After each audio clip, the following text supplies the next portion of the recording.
मैं यहाँ पर आपको ये बताने नहीं आया हूँ कि मैं क्या करता हूँ, मैं ये बताने आ रहा हूँ कि ये स्थिति अब बिहार के सभी स्कूलों में कमोबेश हो रही है। और कोरोना काल के बाद जो सोशल मीडिया है उससे हमें राष्ट्रीय शैक्षिक संगोष्ठी सह सम्मान समारोह में आए हुए सभी दादा और दीदियों का हार्दिक स्वागत।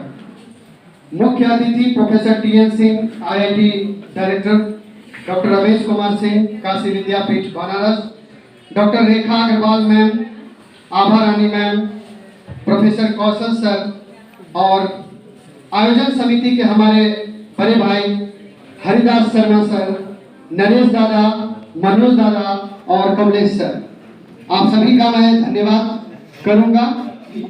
हम रवि रोशन कुमार दरभंगा सर, दरभंगा के विषय जता हम 105 के शिक्षक छी। ये हमार परिचय मैथिली भाषा में छल। शिक्षा में नवाचार ये एक चुनौती नहीं है।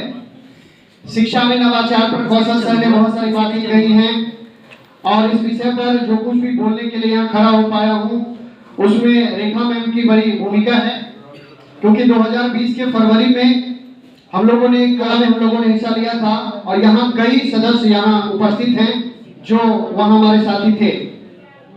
गुणवत्तापूर्ण शिक्षा एक चुनौती है और इसको ध्यान में रखते हुए लगातार जो 21वीं सदी के कौशल को विकसित करने के लिए तरह तरह के प्रयास किए जा रहे हैं। शिक्षा को उबाऊ नहीं बनाया जाए बल्कि भयमुक्त वातावरण में बच्चे सीखें, इसको लेकर के तमाम प्रयास हो रहे हैं, चाहे वो बिहार सरकार के द्वारा किया गया प्रयास हो या फिर केंद्रीय शिक्षा मंत्रालय के द्वारा। 21वीं सदी के जो कौशल हैं उस पर काफी जोर दिया जा रहा है।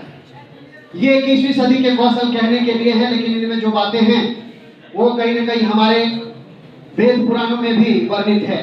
हम सहयोग की बात करते हैं, हम आलोचनात्मक सृजन की बात, हम आलोचनात्मक सोच की बात करते हैं, हम सृजनात्मकता की बात करते हैं, हम अभिव्यक्ति की कौशल की बात करते हैं। ये सब क्या है? ये कोई नई चीज नहीं है। ये सब अगर हम देखें तो अपने वेद पुराणों में ऐसे मनीषी हुए हैं, चाहे वो महिला हो पुरुष हो। उस समय तो महिला पुरुष का कोई भेदभाव था ही नहीं। आज जाकर के हम जेंडर विमर्श की बात करते हैं। ये सब एक हम समझते हैं कि हम भूल चुके हैं उन चीजों को, इसलिए शायद फिर से विमर्श करने के लिए हम प्रतिबद्ध हैं, कह सकते हैं। तो बच्चों को आप प्रोजेक्ट विधि से पढ़ाते हैं, भ्रमण विधि से पढ़ाते हैं, खेल विधि से पढ़ाते हैं, करके सीखना और कई सारी ऐसी आधुनिक शिक्षण प्रविधियां हैं। NCF 2005 में जिसकी चर्चा की गई थी और उसमें यह बात बताया गया था कि बच्चों को विद्यालय से बाहर ले जाकर के किस प्रकार उन्हें हम ऐसी शिक्षा दें कि जो पाठ्यचर्या, पाठ्यक्रम और पाठ्य पुस्तक तक सीमित न हो। मैं एक कोटेशन यहाँ पढ़ूंगा। बच्चे अपने अनुभव के आधार पर नवीन ज्ञान का सृजन करता है।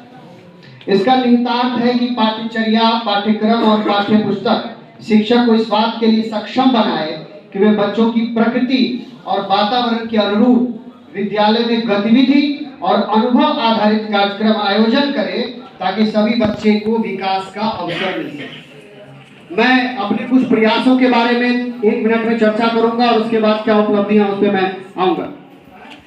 जब मैंने विद्यालय ज्वाइन किया था वर्ष 2013 में, उस समय चेतना सत्र बहुत अधिक सक्रियता से विद्यालय में नहीं हो रहा था।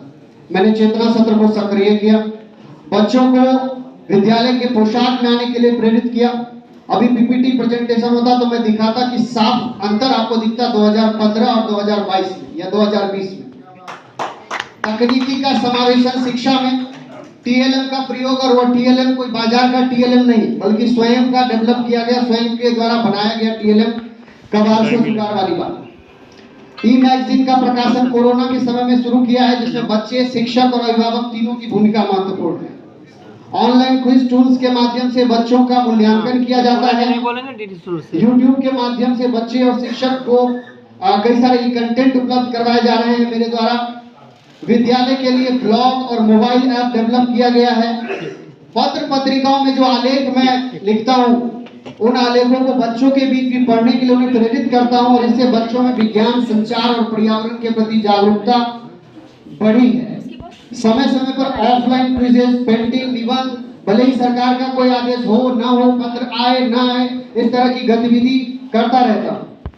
बाल संसद जो कि सिर्फ कागजों पे था, उसे सक्रिय करके विद्यालय में उन्हें विद्यालय के प्रबंधन में उसे जोड़ने का काम किया है।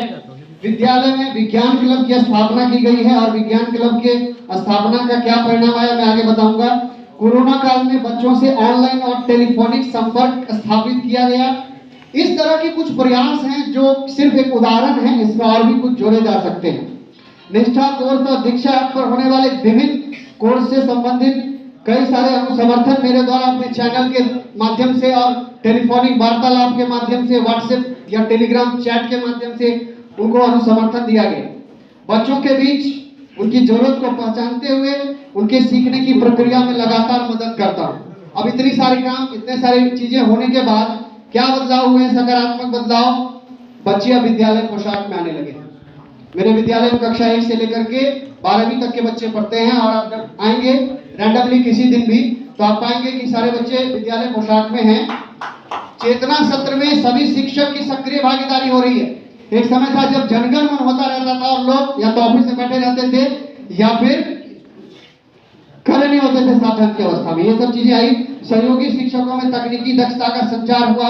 विद्यालय में बाल संसद अब जिम्मेवारी पूर्वक अपना काम करने लगे हैं। विज्ञान क्लब के बच्चे विभिन्न प्रतियोगिताओं में अपनी भागीदारी सुनिश्चित कर रहे हैं और इसका परिणाम यह है कि इंस्पायर अवार्ड जैसे कार्यक्रमों में प्रत्येक वर्ष 5 के 5 बच्चों का प्रोजेक्ट चयनित हो रहा है। पत्रिका के प्रकाशन शुरू होने से शिक्षक और बच्चे अब लिखने लगे हैं, जो कि कलम नहीं उठाना चाहते थे। ये मैं कहते हुए मुझे संकोच नहीं हो रहा। कक्षा 1 के बच्चों के लिए वर्ग को आनंददायी बनाया गया है और हाल में चहक एक नया मॉड्यूल आया है जो कि इसको एक तरह से कहीं प्रमाणित कर रहा है कि कहीं ना कहीं कक्षा को जब तक आनंददायी नहीं बनाएंगे तब तो बच्चे नहीं सीख पाएंगे और उपस्थिति इससे बढ़ी है। इसका उदाहरण मैं देता हूं कि पहले 8 से 10 बच्चे आते थे, 37 नामांकन था। 8 से 10 बच्चे और पहले कक्षा के बच्चों को लगभग नेग्लेक्ट अवस्था में देखा जाता कि ठीक है कोई टीचर जाके पढ़ा देगा। लेकिन जब से चहक मॉड्यूल बिहार में लॉन्च हुआ है उसके बाद विगत 4 महीने में बहुत सारा सकारात्मक परिवर्तन देखने को मिला है। वो 8 की उपस्थिति आज 28 और 30 तक चली गई है। ऑनलाइन क्विज में बच्चे सक्रियता से भाग ले। मैं यहाँ पर आपको ये बताने नहीं आया हूँ कि मैं क्या करता हूँ, मैं ये बताने आ रहा हूँ कि ये स्थिति अब बिहार के सभी स्कूलों में कमोबेश हो रही है। और कोरोना काल के बाद जो सोशल मीडिया है उससे हम एक दूसरे से प्रेरित भी हो रहे हैं, एक दूसरे से सीख रहे हैं और सोशल मीडिया का सकारात्मक उपयोग अगर बिहार में हो रहा है तो वो शिक्षकों के द्वारा हो रहा है। अलग अलग ग्रुप्स के माध्यम से हो, अलग अलग संघ के माध्यम से हो, लोग अब बच्चों के लिए काम करने के लिए बिल्कुल उत्सुक हैं। इन्हीं सब बातों के साथ मैं अपनी वाणी को विराम देता हूँ। धन्यवाद।